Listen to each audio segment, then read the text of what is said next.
HSC 26 পরীক্ষার্থীরা তোমরা ইংরেজি নিয়ে অনেক টেনশনে আছো, কেননা তোমাদের বিগত বছর যদি দেখো সেখানে ম্যাক্সিমাম স্টুডেন্ট ইংরেজি এবং আইসিটিতে ফেল করেছে, তাই না? এবং এই কারণে তোমাদের ইংরেজি নিয়ে অনেক ভয় থাকে, বিশেষ করে সায়েন্সে যারা রয়েছে ইংরেজি পড়ো না, একদম শেষ সময় এসে পড়ো। তো দেখো ভাইয়া, তোমাদের সবার জন্য আজকে আমি এইচএসসি 26 ইংরেজি দ্বিতীয় পত্র চূড়ান্ত একটা রোড ম্যাপ নিয়ে এসেছি। 100 মার্কস নিয়ে এখানে কথা হবে ভাইয়া। কত মার্কস? 100 মার্কস যে তোমার রয়েছে, 100 মার্কস নিয়ে এখানে কথা হবে, ঠিক আছে?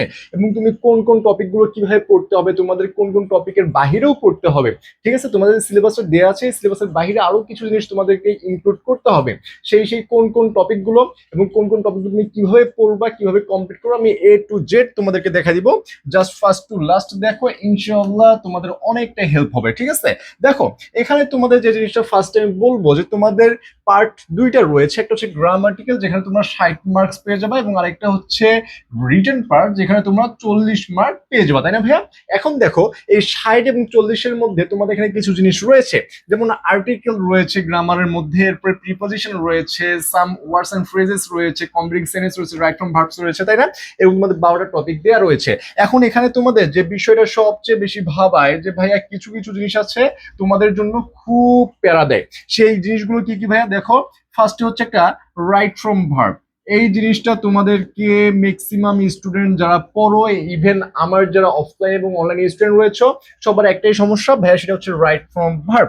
আরেকটা হচ্ছে যে মডিফায়ার নিয়েও স্টুডেন্টের সমস্যার শেষ নাই, এটা নিয়ে প্রচুর সমস্যা হয়, তাই না? আরো এখানে কিছু জিনিস রয়েছে, চেঞ্জিং সেন্টেন্স নিয়েও অনেক স্টুডেন্টের সমস্যা হয়।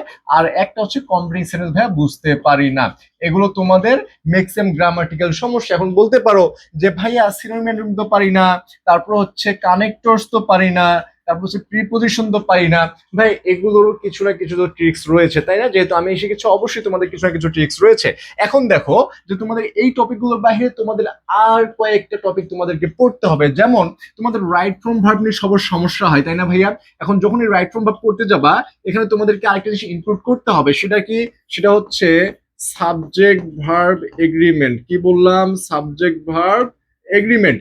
এই টপিকটা তোমাদেরকে এর সাথে পড়তে হবে, কেননা দুইটা টপিক মিলে একটা টপিক হয়, ঠিক আছে? এবং তোমাদের এখানে আরো একটা জিনিস দেখো, যখন তুমি চেঞ্জিং সেন্টেন্স পড়ো ভাই, চেঞ্জিং সেন্টেন্স করতেছো, চেঞ্জিং সেন্টেন্স অথবা রাইট ফ্রম ভার্ব, তুমি যেখানেই যাও, এই দুইটা টপিক এবং আরেকটা হচ্ছে মডিফায়ার, এই তিনটা টপিকে তোমার এখানে আরো একটা জিনিস লাগবে, যেটা তোমাদের এই সিলেবাসে নাই। সেটা কি ভাইয়া? সেটা হচ্ছে ভয়েস। এখন বলতে পারো ভাইয়া, ভয়েস তো নাই। যখন তুমি মডিফায়ার করবা অথবা রাইট ফ্রম ভার্ব পড়বা, তখন দেখবা যে এম, ইজ, আর এগুলো চলে আসতেছে। এগুলোর পরে এখন তুমি ভার্বের আইএনজি ফর্ম বসাবা, নাকি তুমি এটাকে প্যাসিভ করে দিবা, অর্থাৎ এরপরে ভার্বের ভি3 করে দিবা। এখন এটা বোঝার জন্য তোমাকে অবশ্যই ভাইয়া ভয়েসটা শেষ করতে হবে, ঠিক আছে? তাহলে এখন দেখো, তুমি যখন এই আর্টিকেলটা পড়বা, তোমরা অনেকেই এখন ভাবতেছো যে জাস্ট তোমার বোর্ডের গুলো শেষ করবা। কি করবা? জাস্ট বোর্ডের কোশ্চেন গুলো করবা, তাহলে তোমাদের আর কোন রকম প্যারা থাকবে না। এখন ভাইয়া, তুমি এই বোর্ডের ধরো, এখান থেকে তুমি 40টা বোর্ডের করলা, 40টা বোর্ডের আর্টিকেল শেষ করলা, বা 40টা থেকে না আসে, তখন তুমি কি করবা? বাই এনি চান্স ধরো তোমার 40 থেকে কমন আসে নাই, বা তুমি আরো 20টা করছো, 60টা করে ফেলছো, কিন্তু পরীক্ষা হলে যে দেখো 60টা থেকে তোমার কমন আসে নাই, তখন তুমি ভাই কি করবা? তখন তোমার করণীয়টা কি?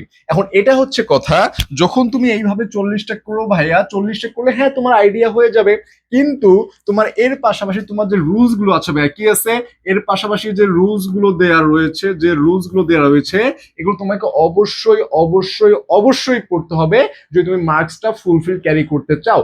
ইভেন তুমি যে 40টা করবে, এই 40টা করার সময় তোমার মাথায় এটা থাকবে যে ভাইয়া, এই 40টার সময় তুমি অবশ্যই অবশ্যই যখন তুমি একটা করবা, একটার মধ্যে যে 10টা আর্টিকেল থাকে, 10টা রুলস কেন হলো, কেন বাদ গেল, কেন ক্রস হইলো, কেন এ হইলো, কেন এন হইলো, কেন দা হইলো, 10টাই তোমাকে আইডেন্টিফাই করতে হবে। হ্যাঁ, আমার মুখস্থের জন্য পারতেছে এটা না, তোমাকে 10টাই কমপ্লিট করতে হবে, তাহলে তুমি বুঝতে পারবা যে 10টা কেন হলো। তখন তুমি এভাবে যদি 30টা 40টা করে দেখবে যে অনেকগুলো রুলস হয়ে গেছে বা প্র্যাকটিস হয়ে গেছে। তুমি যখন এই আর্টিকেলটাও একটা একদম ভালোভাবে করবা, পরেরটা আরো কিছু রুলস পাবা, পরেরটা আরো কিছু রুলস পাবে, এইভাবে যখন 40টা করে ফেলবা বা 50টা করে ফেলবা, তখন দেখবা যে তোমার সমস্ত রুলস হয়ে হয়ে গেছে।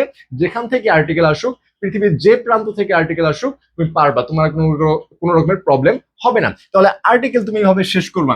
এখন ভাই প্রিপজিশনে ভাই আমরা কি করব? প্রিপজিশন তো ভাই অনেক টাফ। প্রিপজিশন আমি পারি না।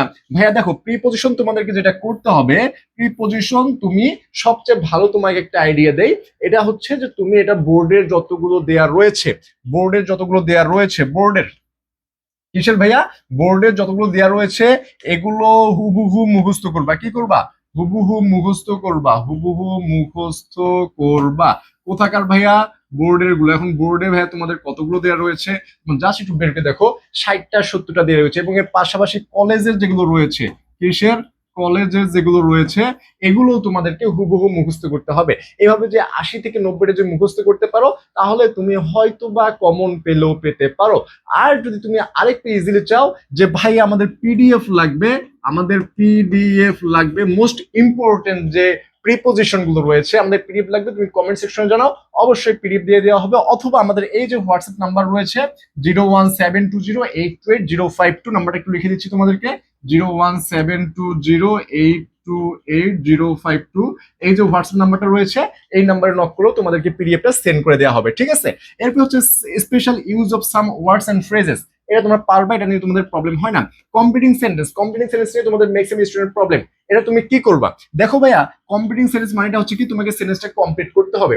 এখন তুমি যখন একটা সেন্টেন্স কমপ্লিট করতে যাও ভাইয়া, সেন্টেন্সটা কমপ্লিট করতে গেলে তোমাকে অবশ্যই সমস্ত রুলস জানতে হবে, যে পার্টস অফ স্পিচ জানতে হবে, আমাকে যে ওয়ার্ড কোনটার পরে কোনটা আসতেছে, যে ক্রম, আমাকে এটা জানতে হবে, কোনটার আগে কোনটা বসতে পারে, কোনটার পরে কোনটা বসতে পারে, আমাদেরকে এ টু জেড জানতে হবে। এবং এখানে সবচেয়ে ইম্পর্টেন্ট, তুমি যে বলো যে ভাইয়া এখানে সবচেয়ে ইম্পর্টেন্ট কি, সেটা হচ্ছে কন্ডিশনাল সেন্টেন্স। কি? Conditional sentence. কারণ তুমি কন্ডিশনাল সেন্টেন্স না জানলে তুমি এই কম্পিটিং সেন্টেন্সের যে স্ট্রাকচার সেটা কখনোই মিলাতে পারবে না 1000% গ্যারান্টি দিয়ে দিলাম। ঠিক আছে? এরপরে দেখো, রাইট ফ্রম ভার্ব যদি চাও, রাইট ফ্রম ভার্বে স্পেশাল একটা ক্লাস আগামী 2-1 দিনের মধ্যে ইউটিউবে ফ্রি আপলোড হবে। তোমরা যারা রাইট ফ্রম নিয়ে খুবই প্যারায় আছো, ক্লাসটা দেখবে, ইনশাল্লাহ তোমাদের আর কোনো প্যারা থাকবে না। ঠিক আছে? এটা নিয়ে এই জন্য আর কথা বলতেছি না। ন্যারেশন নিয়ে অলরেডি আমাদের ক্লাস দেওয়া আছে, তোমরা দেখে নিতে পারো। এবার দেখো, প্রোনাউন রেফারেন্স, এটা সবচেয়ে ইজি পার্ট, তোমাদের এই যে পার্টগুলো রয়েছে এখানে সবচেয়ে ইজি পার্ট। এবং এরপরে কানেক্টরস, এটাও সেম ভাবে তোমাদেরকে আর্টিকেল এবং প্রিপোজিশনের মতো করতে হবে। সিনোনিম অ্যান্টোনিম, এটা প্রিপোজিশনের ডুপ্লিকেট, একদম মানে কি বলবো, কপি। তোমাদের এটারও যদি পিডিএফ লাগে, এই যে আমাদের হোয়াটসঅ্যাপ, এখানে তোমরা নক করতে পারো। ঠিক আছে? এবং পাংচুয়েশন, এটা তোমাদেরকে অবশ্যই বুঝে বুঝে প্র্যাকটিস করতে হবে। এবং এরপর যেটা রয়েছে রিটেন পার্টে ভাই কি কি রয়েছে, formal letter and email writing, report writing, paragraph writing এবং হচ্ছে কম্পোজিশন রাইটিং, 4টা টপিক এখানে দেওয়া রয়েছে। এখন তোমাদের ভাইয়া, তোমাদেরকে জিনিসটা বুঝে দিলাম, শুধু জিনিসটা বুঝে দিলে হয় না ভাইয়া, তোমাদের পড়াশোনা করতে হয়, পড়াশোনা একটা গাইডলাইন লাগে, যে ভাইয়া আমি কি কিভাবে পড়বো, আমার কোন কোন রুলস গুলো ইম্পর্টেন্ট, আমি কম্পিটিং সেন্টেন্স করবো, এখানে আমি কোন 15টা বা 16টা রুলস পড়লে আমার হয়ে যাবে, আর কোনো কিছু লাগবে না, 16টা রুলস দিয়ে আমি সমস্ত বোর্ডের সলভ করতে পারবো, সমস্ত কলেজে পারবো, বা এগুলো শেষ হওয়ার পর পরীক্ষা আমার যেটা আসলে আমি সেটা পারবো। তোমাদের যদি এরকম মাইন্ড সেট থাকে, তাহলে আমাদের, অর্থাৎ তোমাদের জন্য স্পেশালি যারা ইংলিশ নিয়ে টেনশন আছে, ইংলিশ ওয়ারিয়র্স 26, টার্গেট জিপিএ 5, আমি জানি না তোমরা জিপিএ 5 পাবা কিনা, যদি এটা টার্গেট নেওয়া উত্তম, তোমাদের টার্গেট থাকবে একদম হাই, টপ নচ টার্গেট থাকবে। বাট আমাদের টার্গেট হচ্ছে তোমাদের বেসিক যেটা রয়েছে, বেসিকটা একদম ক্লিয়ার করা, এবং এর সাথে তোমাদের এই যে টপিকগুলো রয়েছে, এই টপিকগুলো যাতে তোমাদের কোনো রকমের প্রবলেম হয় না, আগামী যত বছর তোমরা ইংরেজি পড়ো, ইংরেজিতে যাতে কোনো রকমের প্রবলেম না হয় এই টপিকগুলোতে। ঠিক আছে? এই জন্য জাস্ট ইংরেজির জন্য ইংলিশ ওয়ারিয়র্স 26, তোমরা যদি এই কোর্সে এনরোল করতে চাও, তোমাদের এই যে সামনের 2 তারিখ থেকে পরীক্ষা শুরু, আমরা এর আগেই তোমাদের সমস্ত ক্লাসগুলো সলভ করে দিব, এর সাথে বোর্ডের কিছু সলভ থাকবে, সাজেশন থাকবে, পিডিএফ থাকবে, এ টু জেড থাকবে। ফার্স্ট পেপার এবং সেকেন্ড পেপার, কি কি ফার্স্ট এবং সেকেন্ড, ফার্স্ট প্লাস সেকেন্ড দুইটাই তোমরা পেয়ে যাবা জাস্ট 499 টাকায়। কয় টাকায়? 499 টাকায়। তোমরা যদি এনরোল করতে চাও, আমাদের কমেন্ট সেকশন জানাতে পারো, অথবা ফেসবুক পেজে ডিরেক্ট মেসেজ দিতে পারো। এছাড়াও তোমরা আমাদের এই যে নাম্বার রয়েছে 01720828052, এই নাম্বারে ডিরেক্ট নক করে বিস্তারিত জেনে তোমরা সেন্ড মানি করে তোমরা আমাদের কোর্সে এনরোল করে আমাদের সেই ক্লাসগুলো করতে পারো। যদি তোমাদের ক্লাসগুলো ভালো লেগে থাকে, ক্লাসগুলো করতে পারো, এবং আমাদের ইউটিউবে রেগুলার ফ্রি ক্লাস যাবে ইনশাআল্লাহ, তোমরা সেই ক্লাসগুলো করলে অনেকটা উপকার হবে। ভাইয়া কোর্সে এডমিট হলেই কি আমি ক্লাস পাবো, তাছাড়া ক্লাস পাবো না? আমাদের যে ফ্রি ক্লাসগুলো আছে এগুলো তুমি অবশ্যই পাবা, এগুলো যদি তুমি দেখো সেগুলোতেও তোমার অনেকটাই হেল্প হয়ে যাবে। এবং ভাইয়া একটা কথা হচ্ছে যে ভাইয়া, আমরা যদি আপনার কোর্সে এনরোল না করি, তাহলে কি আমাদের পড়াশোনা হবে না, বা আমি অমুক কোর্সে পড়তেছি কি হবে না হবে? ভাইয়া তুমি যেখানেই পড়ো, তুমি শুধু এই কোর্স না, তুমি অমুক কোর্সে ভর্তি আসছো, অফলাইনে পড়তেছো, অনলাইনে পড়তেছো, বাসায় পড়তেছো, ডাজন্ট ম্যাটার, তোমার যেখানে ইচ্ছা পড়াশোনা করো, কিন্তু ভাইয়া পড়াশোনাটা করতে হবে। কি?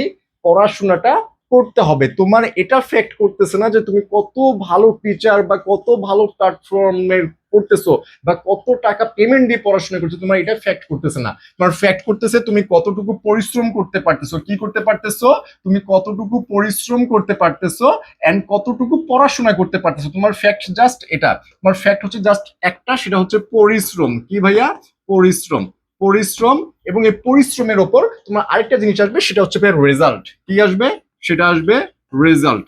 পরিশ্রমের উপর আরেকটা জিনিস আসবে, সেটা হচ্ছে রেজাল্ট। এই দুইটা জিনিস তোমার ফ্যাক্ট করবে। তোমার ডাজেন্ট ফ্যাক্ট করতেছে যে কোর্স হ্যান ত্যান হাবিজাবিরা ফ্যাক্ট করতেছে না। তোমাকে ভাই পরিশ্রম করতে হবে, রেজাল্ট করতে হবে। তুমি মানে যেভাবে পরিশ্রম দিবা, তুমি পরিশ্রম 100% দিচ্ছ, রেজাল্ট হয়তো 90% আসবে।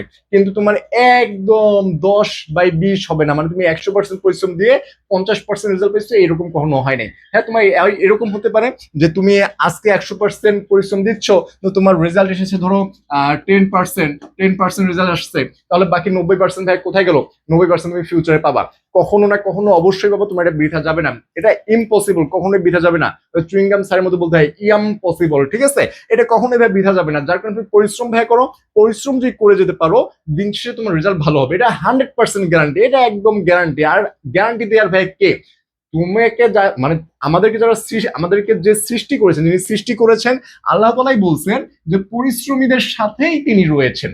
কোরআনে বলা আছে যে পরিশ্রমীদের সাথেই তিনি রয়েছেন। এবং তুমি যদি পরিশ্রম করো ভাই, তোমার সাথে আল্লাহ তাআলা কেন থাকবে না? তুমি এই যে মোনাজাত করতেছো, দোয়া করছো, কেন তোমার রেজাল্ট ভালো হবে না? তুমি পরিশ্রম করে দেখো, তোমার রেজাল্ট অবশ্যই ভালো হবে। এখন অনেকেই বলতে পারো যে ভাই আমাদের হাতেই তো আছে আর প্রায় 25 দিন প্লাস।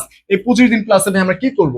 কি করা যায়? ভাইয়া তুমি হয়তো বা একটা জিনিস জানো না। যখন তুমি রাস্তায় ড্রাইভ করো ভাই, রাস্তায় ড্রাইভ করার সময় দেখতে পারবা যে 1 সেকেন্ড বা 2 সেকেন্ডের জন্য অনেক অ্যাক্সিডেন্ট হয়ে যায়, তাই না? তুমি অনেক সময় ওভারটেক করতে যাও, দেখা যায় যে 1 সেকেন্ডের জন্য তুমি ওভারটেকটা করে যেতে পারলা, বা 1 সেকেন্ড তুমি পাচ্ছ না বিধায় ওভারটেক করতে পারছো না।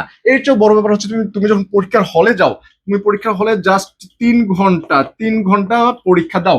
লাস্টে যে তোমার যে 10টা মিনিট যে মানে বাকি থাকে, সেই 10টা মিনিট ভাই তোমার কাছে কি মনে হয় যে এই 10টা মিনিট যে আমি মানে একটু লিখলে হয়তো আমার একটা সৃজনশীল শেষ হয়ে যাবে, আমার একটা প্রশ্ন শেষ হয়ে যাবে, মানে শেষ হয়ে যাবে। কিন্তু ভাই এখন কি তোমার কাছে 10 মিনিট কিছু মনে হচ্ছে? এখন তোমার কাছে 10 মিনিট কিছুই মনে করে হচ্ছে না, মানে পান্তা ভাত মনে হচ্ছে 10 মিনিট। হ্যাঁ, এখন তোমার কাছে মনে হচ্ছে 25 দিন কিছুই তো হবে না। তো ভাই তোমার কাছে পরীক্ষা হলে 10 দিন যেমন মনে হয় যে হিউজ পরিমাণ টাইম, আর 1 মিনিট দিলে আমার আরেকটা খ মার্কের অ্যান্সার হয়ে যাইতো বা গ মার্কের অ্যান্সার হয়ে যেত, এরকম মনে হয় না? সেম ভাবে ভাইয়া তোমার এই যে 25 দিন রয়েছে, 25 দিন তুমি যদি একদম নিজের সর্বোচ্চ দিয়ে প্রিপারেশন মানে পরিশ্রম করতে পারো, তোমার দিন শেষে সর্বোচ্চ রেজাল্ট আসবে। এটার গ্যারান্টি আমি নিজে তোমাকে দিলাম, ঠিক আছে? তুমি যদি এখন থেকে পরিশ্রম সর্বোচ্চটা দিতে পারো, যে ভাই আমি এখন ঘুম কমাই দিছি বলতে কি 2 ঘন্টা 3 ঘন্টা ঘুমাবা? নো, দরকার নাই। তুমি 6 ঘন্টা ঘুমাও ভাই, তুমি 6 ঘন্টা ঘুমাও, 6 ঘন্টা, 6 ঘন্টা ঘুমাও, নো প্রবলেম। তুমি 6 ঘন্টা ঘুমাও, বিন্দাস ঘুম দাও। কারণ ঘুমে তো দরকার আছে, শরীর তো এমনি চলবে না, শরীর চার্জ দরকার আছে। হ্যাঁ, শরীর রিল্যাক্স দরকার আছে, এই জন্য আমাদের ঘুম প্রয়োজন। আমরা তারা ঘুম দিয়ে দিয়েছেন রাতের বেলা, তুমি ঘুমাও। সারাদিন তুমি কি করতেছো? দিনে যে 12 ঘন্টা পাচ্ছ, সেই 12 ঘন্টা তুমি কি করতেছো? এই 12 ঘন্টা পড়াশোনা করো। এই 12 ঘন্টা 12 ঘন্টা রাতে আবার কিছু পাবা। মিনিমাম তুমি 13-14 ঘন্টা পড়াশোনা করো। এইভাবে 25টা দিন পড়ে যাও। দিন শেষে যদি রেজাল্ট ভালো না হয়, এই কমেন্ট সেকশনে এসে তোমার যা মন চায় তাই বলিও, ঠিক আছে? তো 25 দিন আর যাই করো, নিজেকে ফাঁকি দিও না। অ্যাটলিস্ট এটা, নিজেকে ফাঁকি দিবা না, তাহলে বুঝতে পারবা যে তোমার রেজাল্ট আসলে কি আসে।